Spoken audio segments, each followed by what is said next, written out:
ഏറ്റവും കൂടുതൽ ഭയന്ന് ജീവിച്ചിരുന്നത് ആരെന്നറിയുമോ? മഹാനായ അഷ്റഫുൽ ഖൽഖ് നബി മുഹമ്മദ് മുസ്തഫ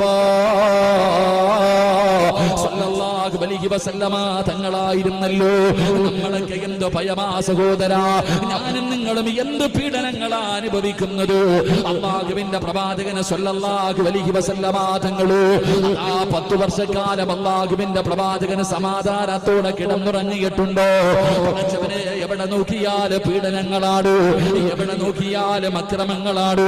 അവരാരും കൊല ചെയ്തതിന്റെ പേരിലല്ല, രാജ്യദ്രോഹം ചെയ്തതിന്റെ പേരിലല്ല, മോഷണം നടത്തിയതിന്റെ പേരിലല്ല, അല്ലാഹുവിനെ കൊണ്ട് വിശ്വസിച്ച ഒറ്റ കാരണത്തിന്റെ പേരില്, മുസ്ലിമായി പോയതിന്റെ പേരില് പട്ടിയെ തല്ലിച്ചതയ്ക്കുന്നത് പോലെ ചോദിക്കാനും പറയാനും ഒരാൾ പോലും ഇല്ലല്ലോ.